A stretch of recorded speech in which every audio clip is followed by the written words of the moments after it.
Disc 5. The Herb of Death.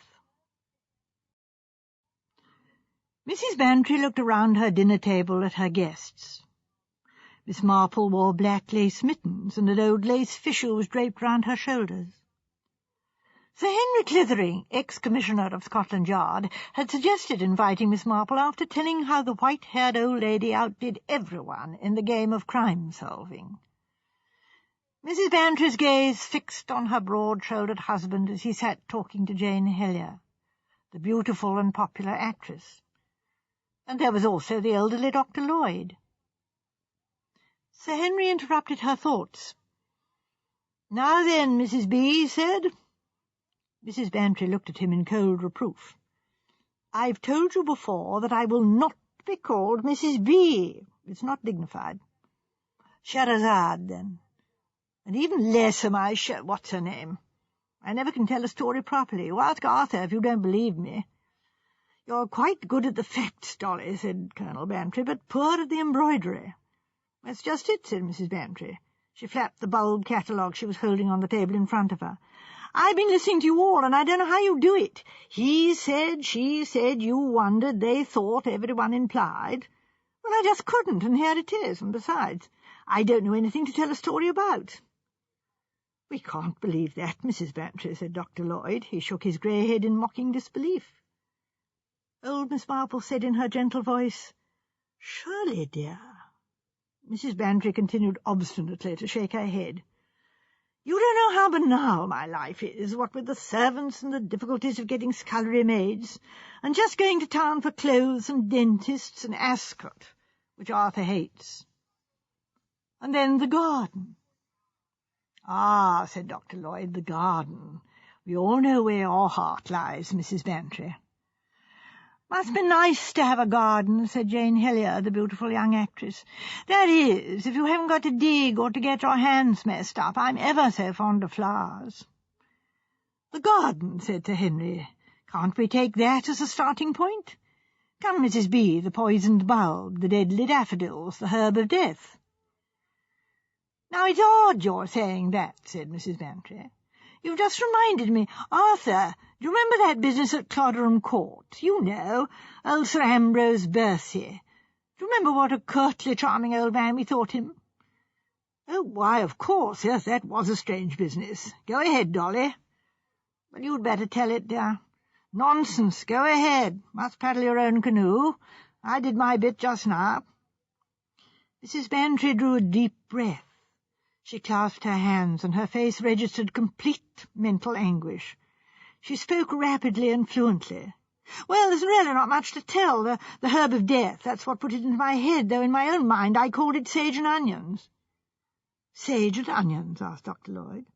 Mrs. Bantry nodded. "That was how it happened, you see," she explained. "We were staying, Arthur and I, with Sir Ambrose Bercy at Clodderham Court, and one day, by mistake, though very stupidly, I've always thought, a lot of foxgloves leaves were picked with the sage.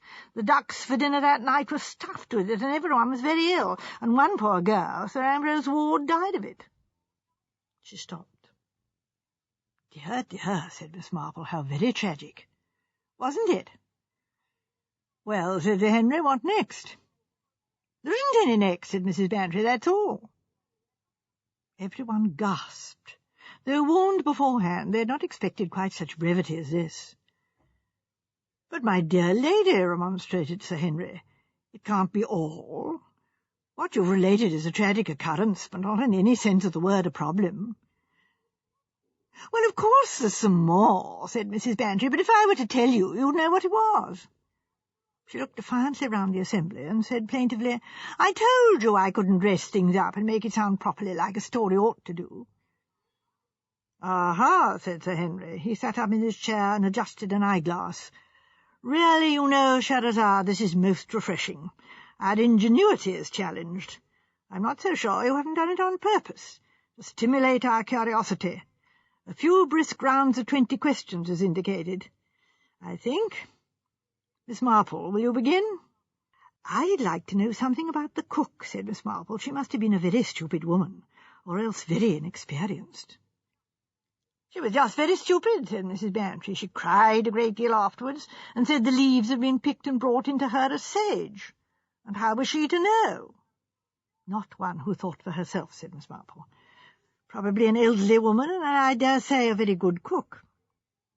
"Oh, excellent," said Mrs. Bantry. "Your turn, Miss Helier," said Sir Henry.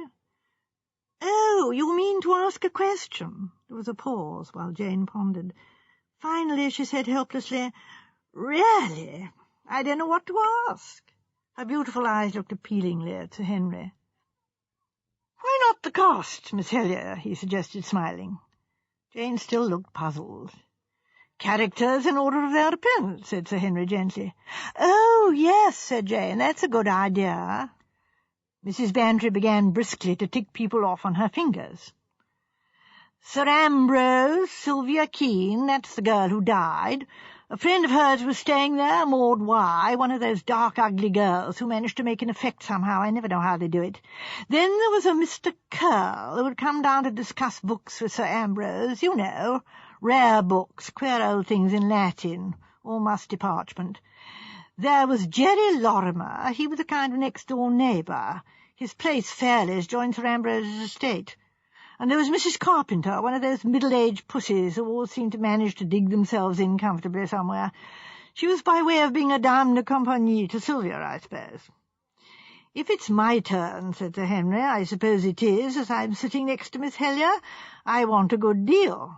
I want a short verbal portrait, please, Mrs. Bantry, of all the foregoing." "Oh," Mrs. Bantry hesitated. "Sir Ambrose, now," continued Sir Henry. "Start with him. What was he like?"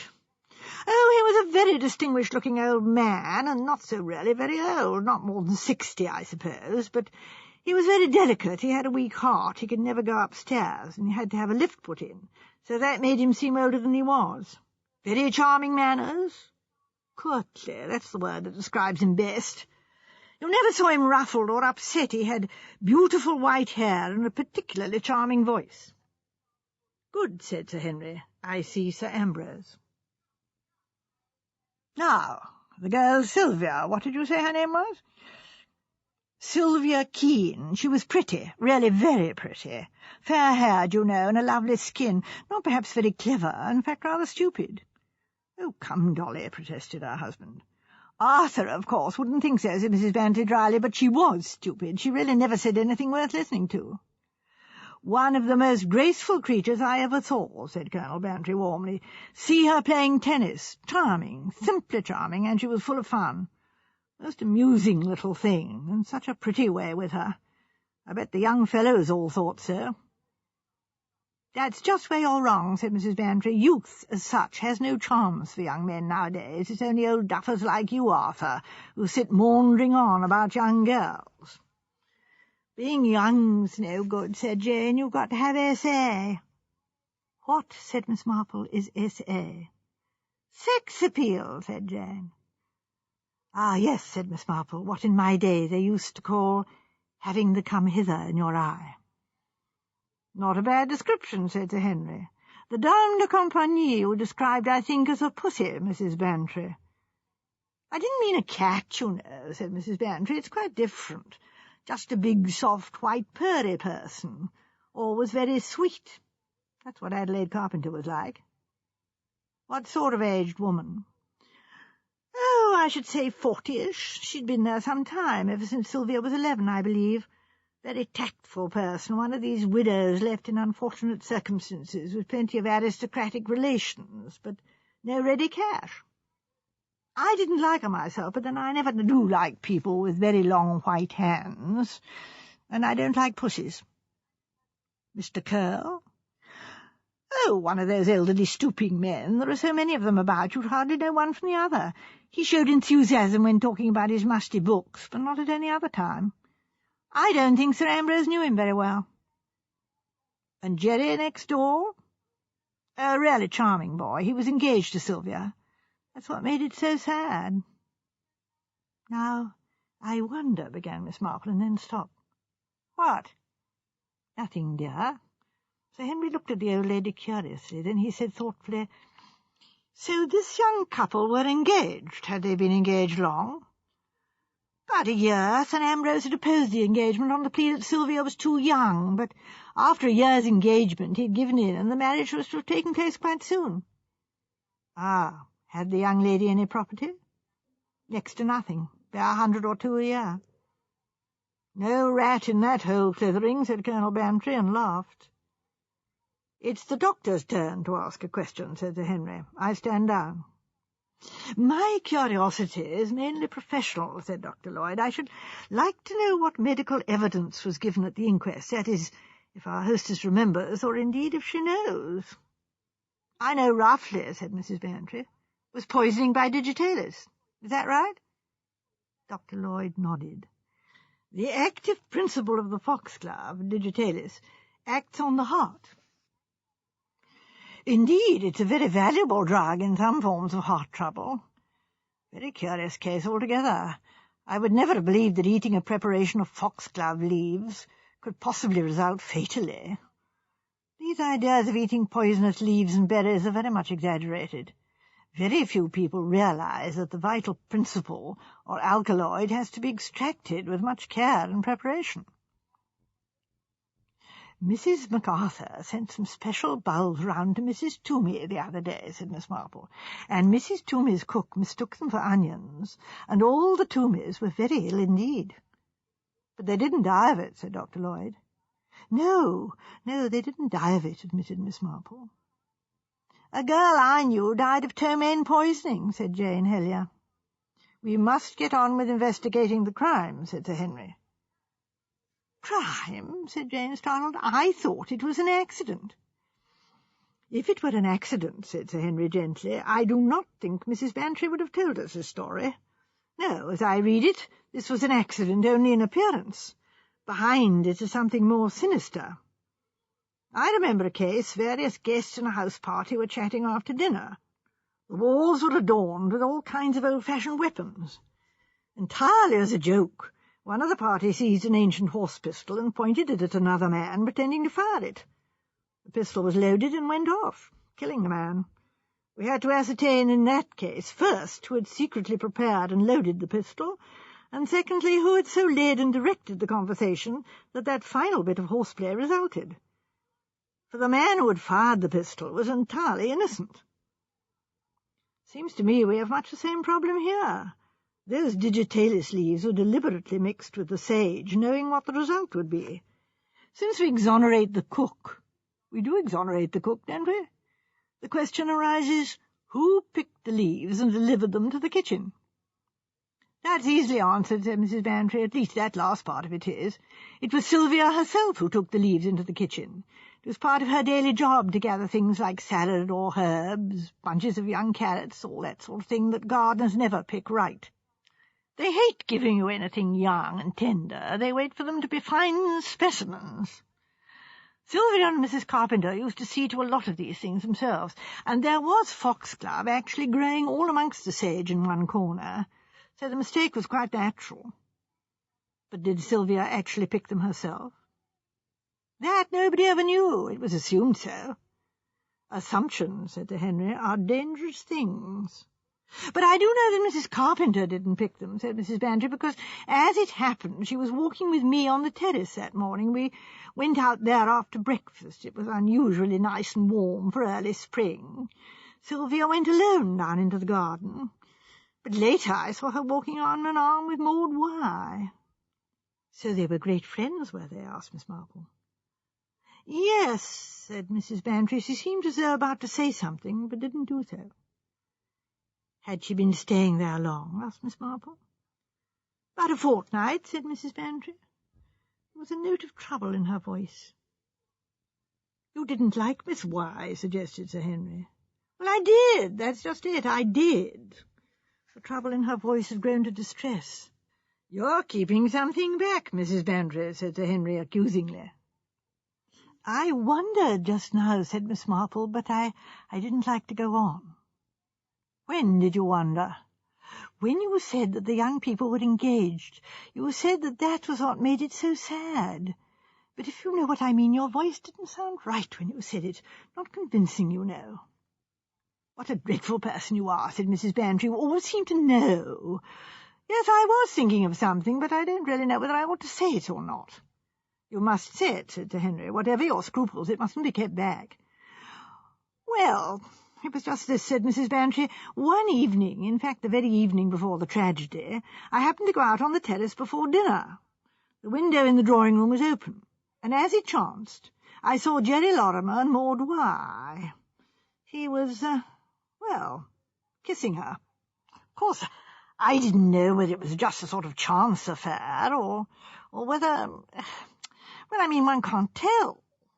I knew Sir Ambrose never had really liked Jerry Lorimer, so perhaps he knew he was that kind of young man.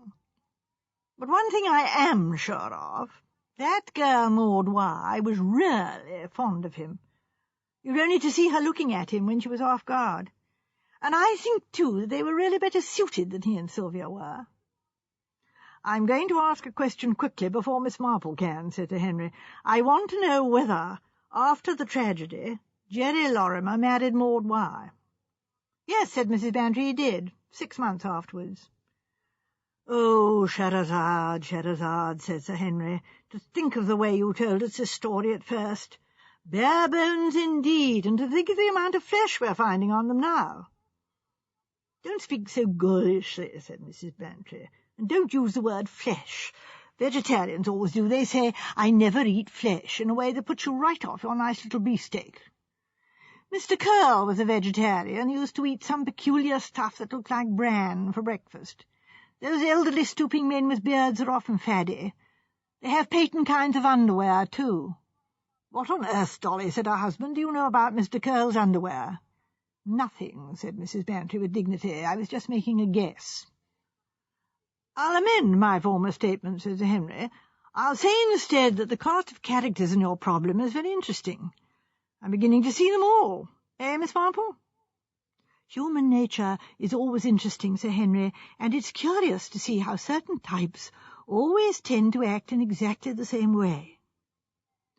2 women and a man, said Sir Henry, the old eternal human triangle. Is that the base of our problem here? I rather fancy it is. Dr. Lloyd cleared his throat. I've been thinking, he said rather diffidently. Do you say, Mrs. Bantry, that you yourself were ill?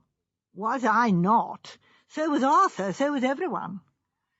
That's just it, everyone, said the doctor. You see what I mean? In Sir Henry's story, which he told us just now, one man shot another. He didn't have to shoot the whole roomful. I don't understand, said Jane. Who shot who?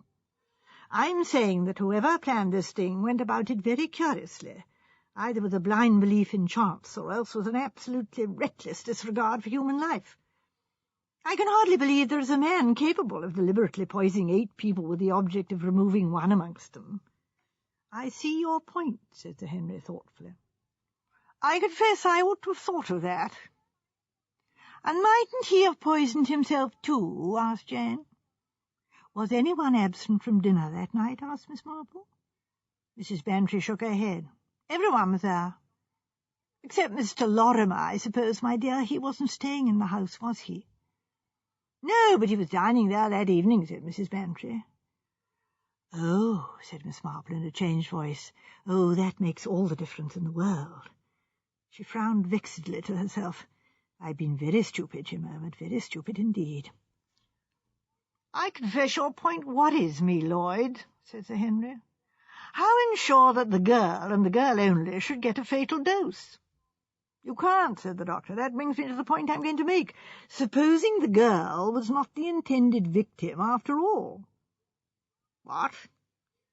In all cases of food poisoning, the result is very uncertain. Several people share a dish. What happens? 1 or 2 are slightly ill, 2 more, say, are seriously indisposed. 1 dies. That's the way of it. There's no certainty anywhere. But there are cases where another factor might enter in. Digitalin is a drug that acts directly on the heart. As I've told you, it's prescribed in certain cases. Now, there was one person in that house who suffered from a heart complaint. Suppose he was the victim selected. What would not be fatal to the rest would be fatal to him, or so the murderer might reasonably suppose. That the thing turned out differently is only proof of what I was saying just now, the uncertainty and unreliability of the effect of drugs on human beings. Sir Ambrose, said Sir Henry. You think he was the person aimed at? Yes, and the girl's death was a mistake. Who got his money after he was dead? Asked Jane. A very sound question, Miss Helier. One of the first we always ask in my late profession, said Sir Henry. Sir Ambrose had a son, said Mrs. Bantry slowly. He'd quarrelled with him many years previously. The boy was wild, I believe. Still, it was not in Sir Ambrose's power to disinherit him. Clitheroe Court was entailed. Martin Bercy succeeded to the title and estate. There was, however, a good deal of other property that Sir Ambrose could leave as he chose, and that he left to his ward Sylvia. I know this because Sir Ambrose died less than a year after the events I'm telling you of, and he had not troubled to make a new will after Sylvia's death. I think the money went to the Crown. Or perhaps it was to his son as next of kin. I don't really remember. So it was only to the interest of a son who wasn't there, and the girl who died herself to make away with him, said Sir Henry thoughtfully. That doesn't seem very promising. Didn't the other woman get anything? Asked Jane, the one Mrs. Bantry calls the pussy woman. She wasn't mentioned in the will, said Mrs. Bantry. Miss Marple, you're not listening, said Sir Henry. You're somewhere far away. Well, I was thinking of old Mr. Badger, the chemist, said Miss Marple. He had a very young housekeeper, young enough to be not only his daughter, but his granddaughter. Not a word to anyone, and his family, a lot of nephews and nieces, full of expectations. And when he died, would you believe it, he'd been secretly married to her for 2 years.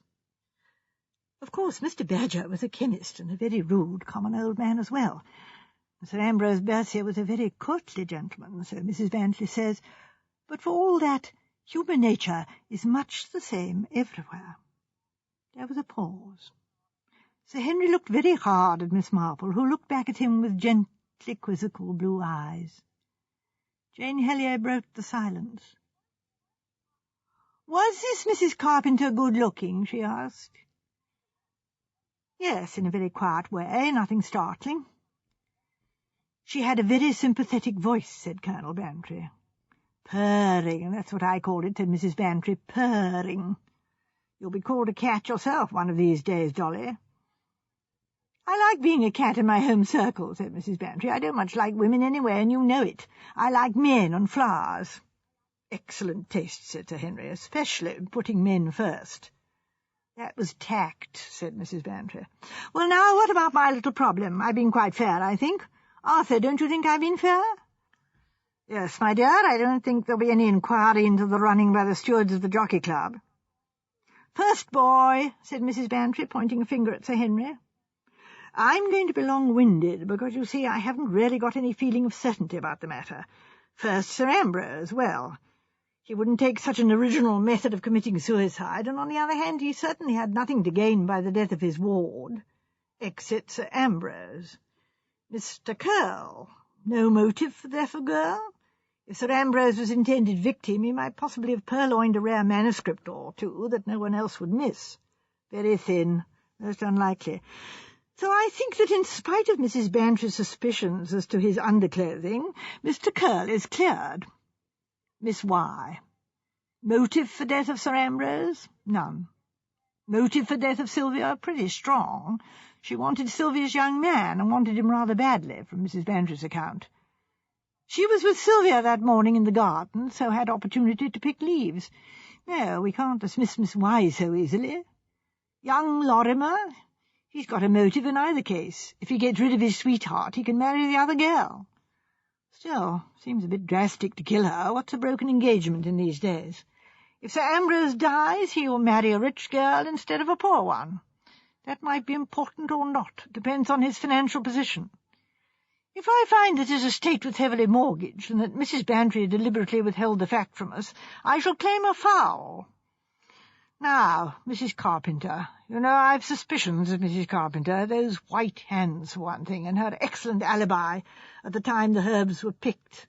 I always distrust alibis, and I've got another reason for suspecting her, which I shall keep to myself. Still, on the whole, if I've got to plump, I shall plump for Miss Maud Y, because there's more evidence against her than anyone else. "Next boy," said Mrs. Bantry, and pointing at Dr. Lloyd. "I think you're wrong, Slithering, in sticking to the theory that the girl's death was meant. I'm convinced that the murderer intended to do away with Sir Ambrose. I don't think that young Lorimer had the necessary knowledge. I'm inclined to believe that Mrs. Carpenter was the guilty party. She'd been a long time with the family, and knew all about the state of Sir Ambrose's health, and could easily arrange for this girl Sylvia, who, you said yourself, was rather stupid, to pick the right leaves. Motive, I confess, I don't see, but I hazard the guess that Sir Ambrose had at one time made a will, in which she was mentioned. That's the best I can do." Mrs. Bantry's pointing finger went on to Jane Hillier. "I don't know what to say," said Jane, "except this. Why shouldn't the girl herself have done it? She took the leaves into the kitchen, after all. And you say Sir Ambrose had been sticking out against her marriage. If he died, she'd get the money and be able to marry at once. She'd know just as much about Sir Ambrose's health as Mrs. Carpenter would." Mrs. Bantry's finger came slowly round Miss Marple. "Now then, schoolmarm," she said. "Sir Henry has put it all very clearly indeed," said Miss Marple, "and Dr. Lloyd was so right in what he said, but between them they seem to have made things so very clear. Only I don't think Dr. Lloyd quite realized one aspect of what he said. You see, not being Sir Ambrose's medical adviser, he couldn't know just what kind of heart trouble Sir Ambrose had, could he?" "I don't quite see what you mean, Miss Marple," said Dr. Lloyd.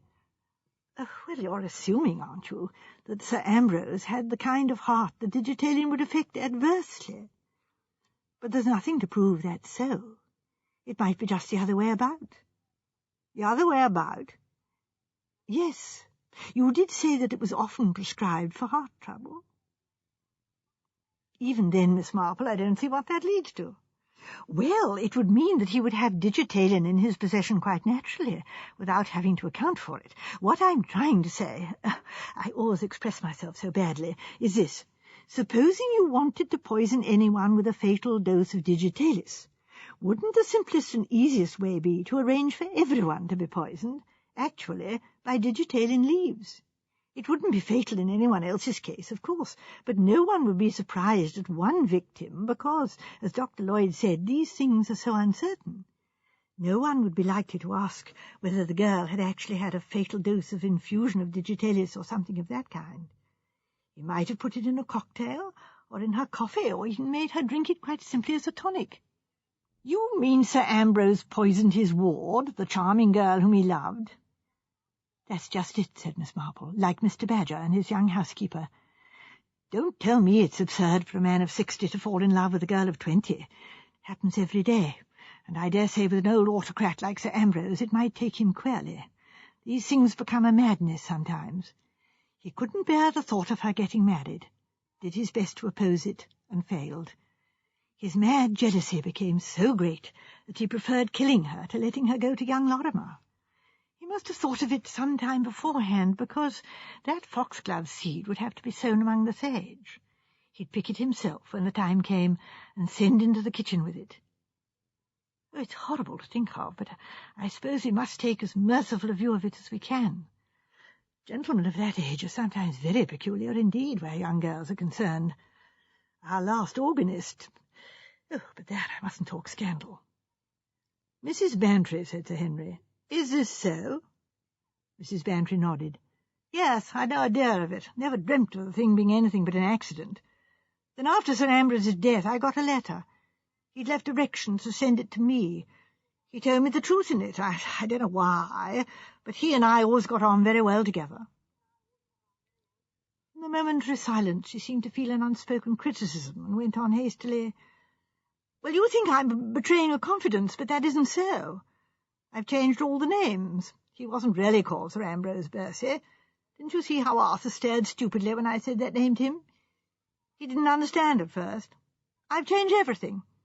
It's like they say in magazines and in the beginning of books. All the characters in this story are purely fictitious. You'll never know who they really are."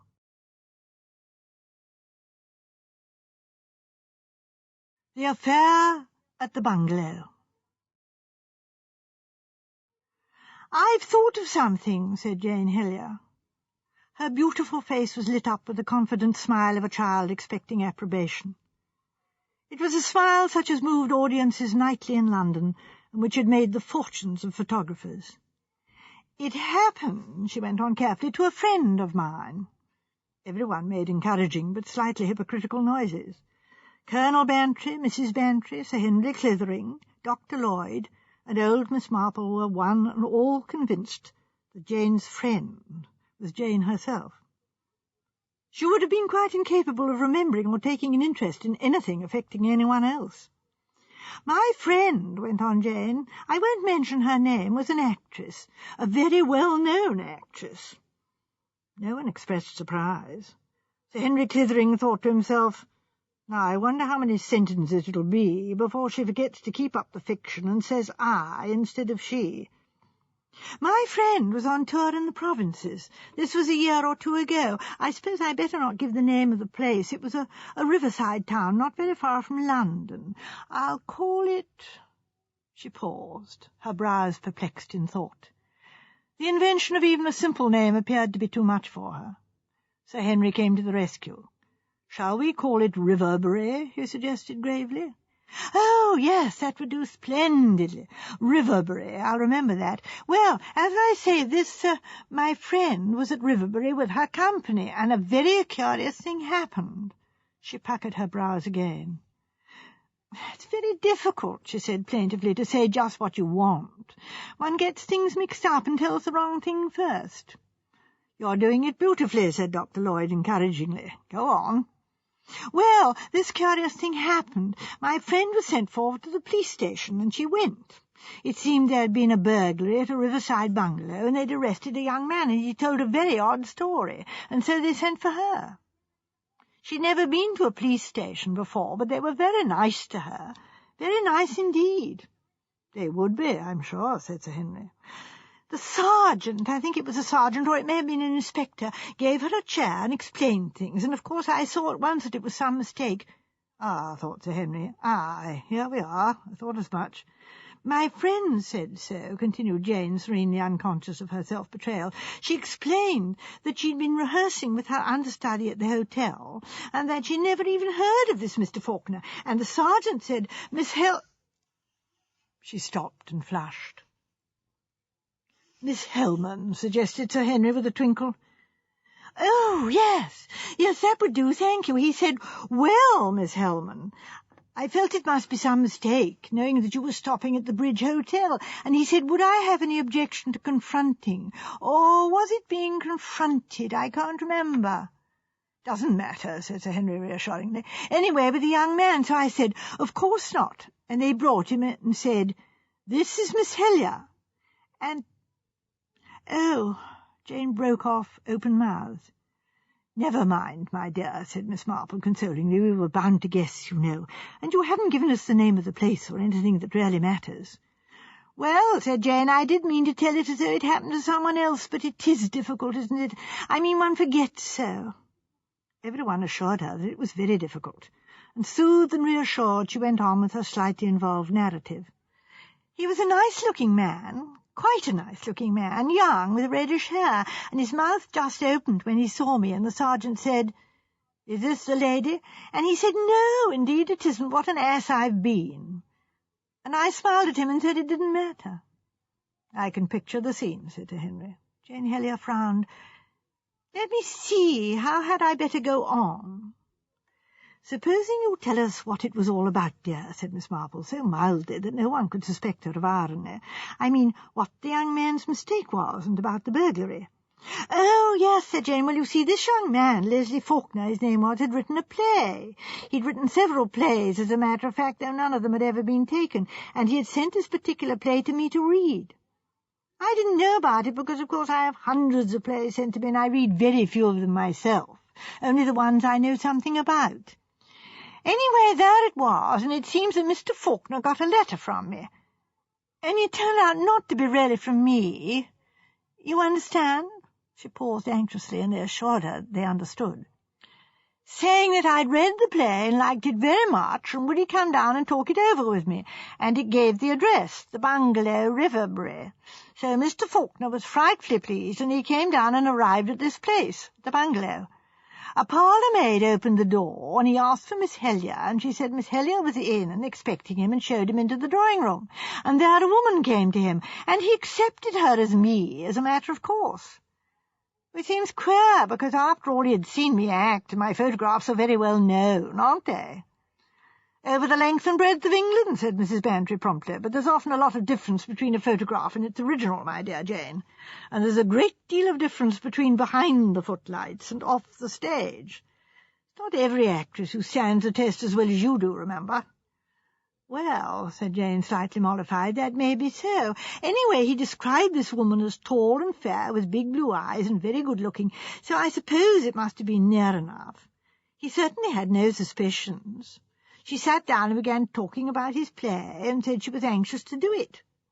Whilst they were talking, cocktails were brought in, and Mr. Faulkner had one as a matter of course. Well, that's all he remembers, having his cocktail.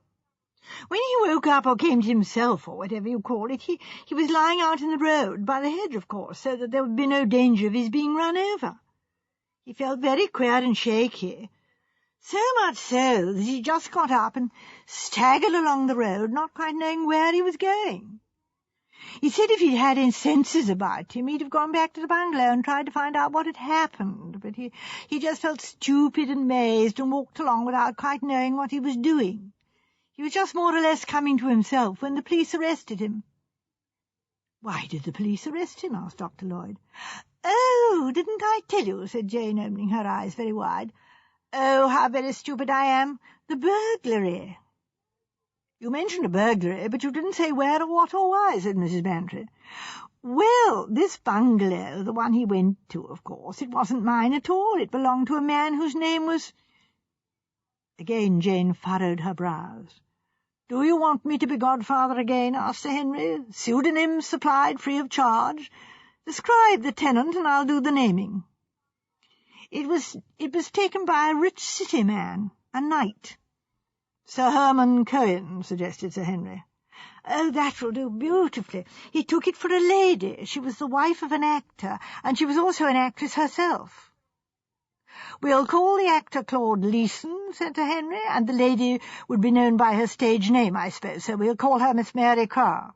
I think you're awfully clever, said Jane. I don't know how you think of these things so easily. Well, you see, this was sort of a weekend cottage for Sir Herman, did you say Herman, and the lady.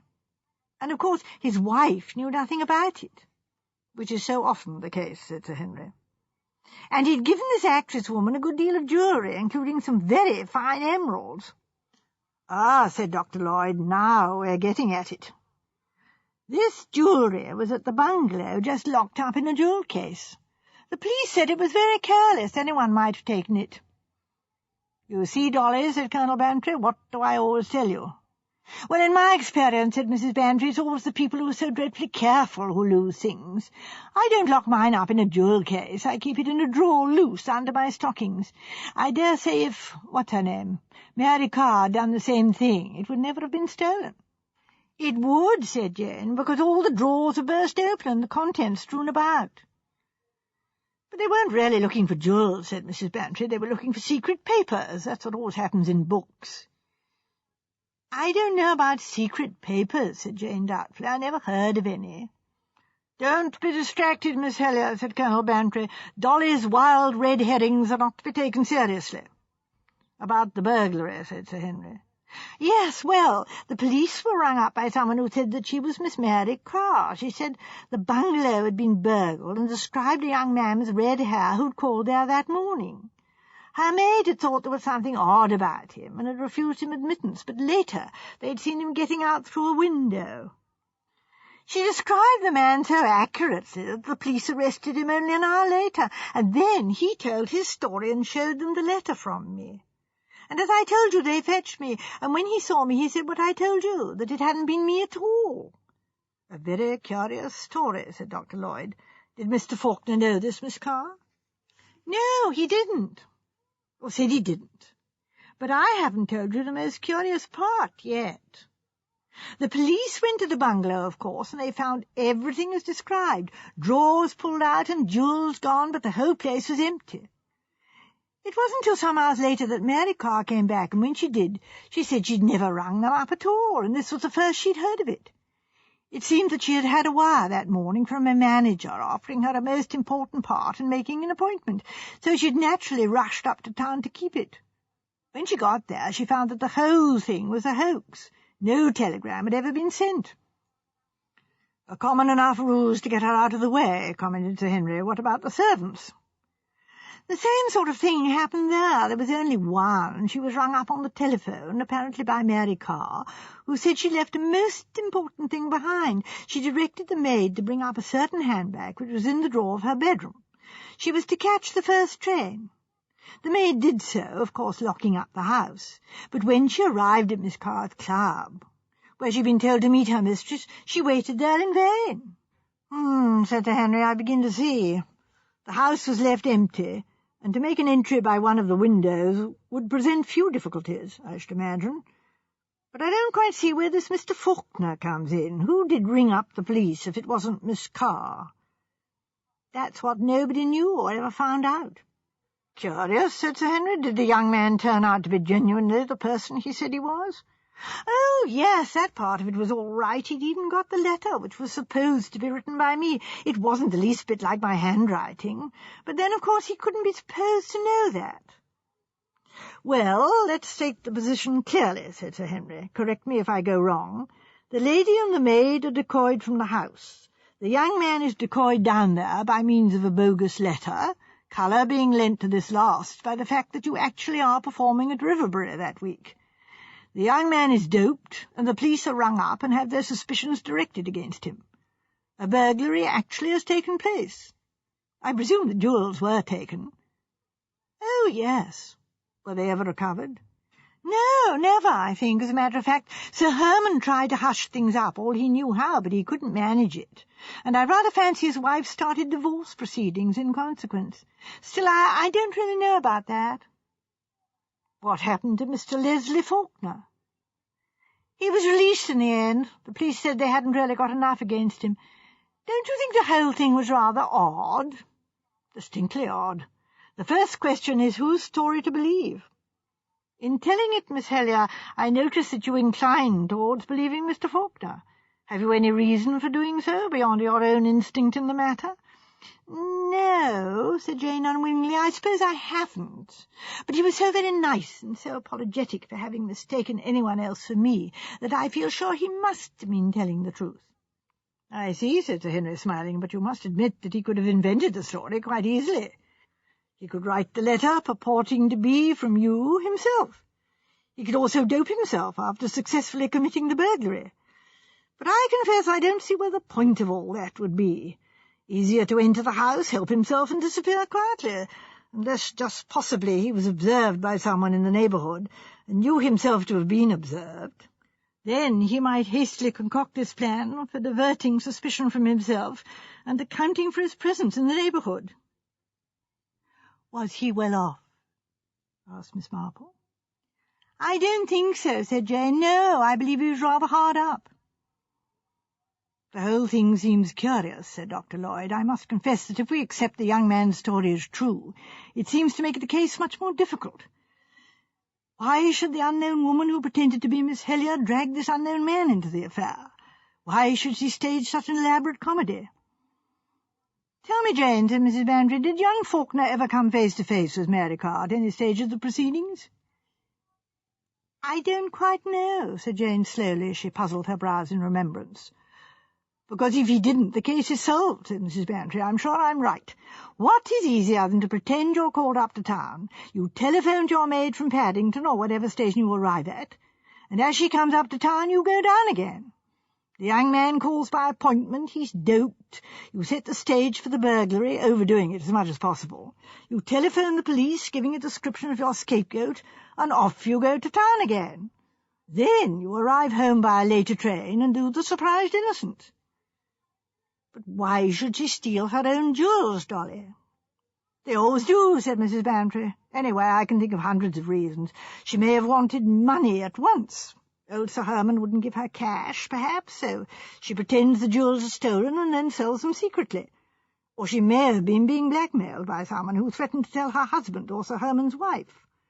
Or she may have already sold the jewels, and Sir Herman was getting ratty and asking to see them, so she had to do something about it. That's done a good deal in books. Or perhaps she was going to have them reset, and she'd got paste replicas. Or, now here's a very good idea, and not so much done in books. She pretends they're stolen, gets in an awful state, and he gives her a fresh lot, so she gets 2 lots instead of 1. That kind of woman, I'm sure, is most frightfully artful. You are clever, Dolly, said Jane admiringly. I never thought of that. You may be clever, but she doesn't say you're right, said Colonel Bantry. I incline to suspicion of the city gentleman. He'd know the sort of telegram to get the lady out of the way, and he could manage the rest easily enough with the help of a new lady friend. Nobody seems to have thought of asking him for an alibi. What do you think, Miss Marple? Asked Jane, turning towards the old lady, who had sat silent, a puzzled frown on her face. My dear, I really don't know what to say. Sir Henry will laugh, but I recall no village parallel to help me this time. Of course, there are several questions that suggest themselves. For instance, the servant question. In, well, an irregular ménage of the kind you describe, the servant employed would doubtless be perfectly aware of the state of things, and a really nice girl would not take such a place. Her mother wouldn't let her for a minute. So I think we can assume that the maid was not a really trustworthy character. She may have been in league with the thieves. She would leave the house open for them, and actually go to London, as though sure of the pretence telephone message, so as to divert suspicion from herself. I must confess that seems the most probable solution.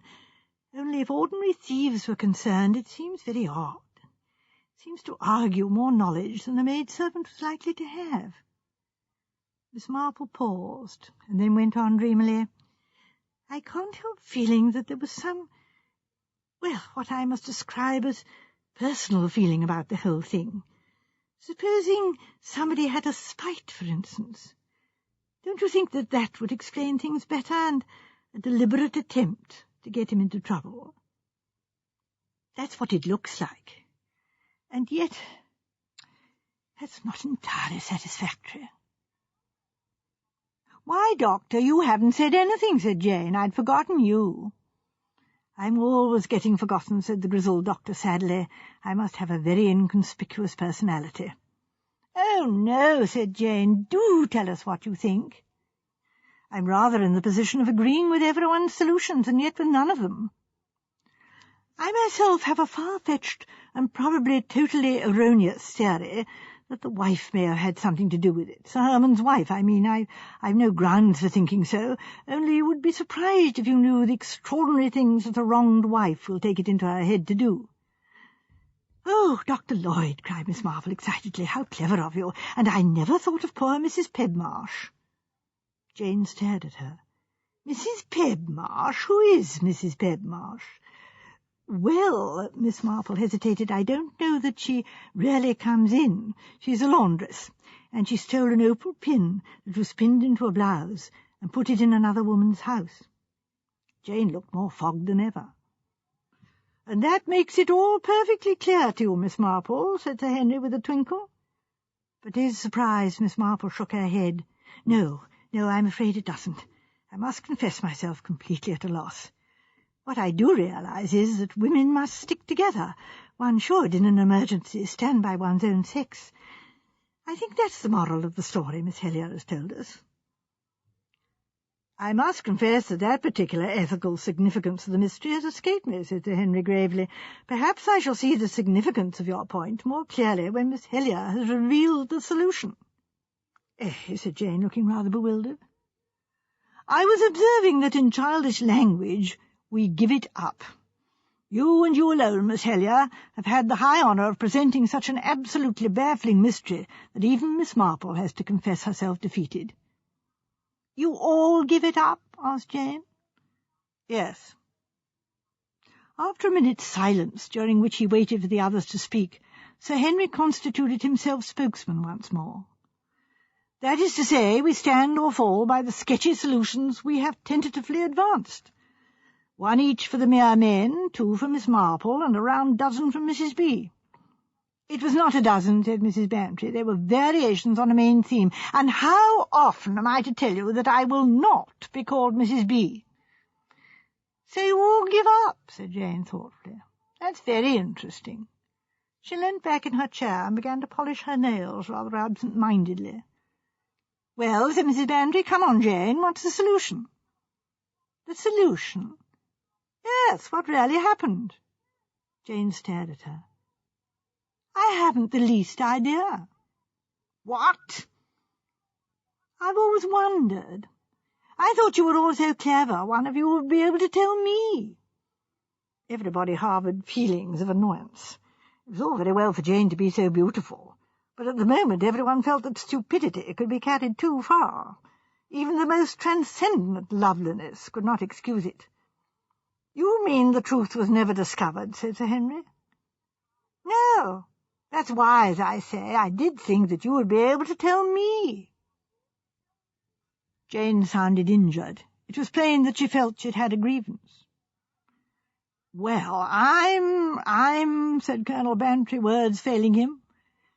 You are the most aggravating girl, Jane, said his wife.